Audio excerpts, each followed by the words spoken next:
দুর্গতদের পাশে দাঁড়াতে গিয়ে শাসক দলের গুন্ডাদের হাতে আক্রান্ত হয়ে একজন এমপি যিনি মৃত্যুর সঙ্গে পাঞ্জা লড়ছেন, হ্যাঁ আমি খগেন মুর্মুর কথা বলছি, তার সঙ্গে দেখা করে হাসপাতাল থেকে বেরিয়ে আমাদের মাননীয় মুখ্যমন্ত্রী যে কথাগুলো সাংবাদিকদের সঙ্গে বলেছেন, আমার মনে হয় পশ্চিমবঙ্গের প্রত্যেকটা মানুষের শোনা দরকার।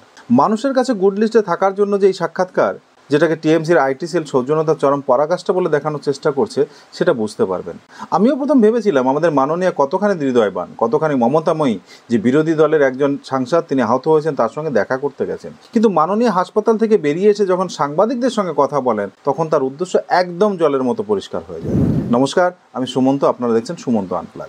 চলুন শুনে নিই মাননীয় মুখ্যমন্ত্রী সাংবাদিকদের সঙ্গে কি কথা বলেছেন। আমি শুনেছি উনি আহত, সেই জন্য ওনাকে দেখতে এসেছি। উনি নাকি শুনেছেন যে আহত হয়েছেন মুর্মু, আক্রান্ত হয়েছে, কথা উনি শোনেন। কিন্তু আমি মাননীয়কে বলতে চাই, ওনাকে পিটিয়ে মেরে ফেলার চেষ্টা করা হয়েছে, ওনার মুখের হাড় ভেঙে গেছে, উনি আহত নন মাননীয়, উনি আক্রান্ত হয়েছেন। এবং যার মধ্যে ভিডিওতে দেখা যাচ্ছে আপনার দলের নেতাদেরকে, যারা ওনাকে মেরে আক্রান্ত করেছেন, ঘায়েল করেছেন।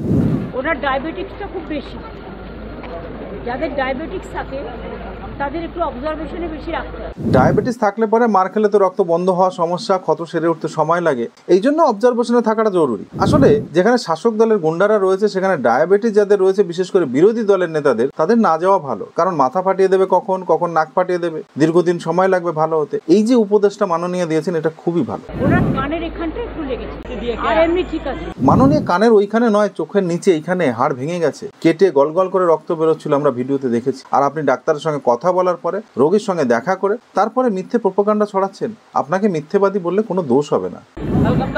এইসব সিরিয়াস কিছু নেই। একটা মানুষের মুখের হাড় ভেঙে দেওয়া হলো, সেটা সিরিয়াস কিচ্ছু না মাননীয়। কিন্তু পায়ে একটা মচকা লাগলো, যেটা ব্যান্ডেজে কাজ হতে পারতো, সেখানে প্লাস্টার করে নিয়ে ঘুরে বেড়ানো আর হুইল চেয়ারে বসে ঘুরে ঘুরে মানুষের সিম্পাথি পাওয়ার চেষ্টা, সেটা কি খুবই সিরিয়াস স্বাস্থ্য ইস্যু ছিল? বাংলায় একটা কথা বলে না, জুতো মেরে গরুদান। মাননীয়ের এই সাক্ষাৎকার অনেকটা তেমনই। সেই সঙ্গে বিশেষজ্ঞ ডাক্তারের মতো যে তথ্যগুলো সাংবাদিকদের সামনে তুলে ধরলেন, তার থেকে জলের মতো পরিষ্কার মাননীয়ের আসল উদ্দেশ্য কি, বিষয়টাকে হালকা করা। যে সময় দলিত হিতৈষী হিসাবে আমাদের দেশের অধিকাংশ বুদ্ধিজীবী মানুষ প্রধান বিচারপতির পাশে দাঁড়াচ্ছেন, ঠিক তখনই দেশের অন্য প্রান্তে একজন দলিত সম্প্রদায় থেকে আসা মেম্বার অফ পার্লামেন্ট, তার উপরে প্রাণঘাতী হামলা করা হচ্ছে, সেটা নিয়ে কারো কোনো মাথা ব্যথা নেই। এই ধরনের বুদ্ধিজীবীরা এত সিলেক্টিভ কি করে হতে পারে?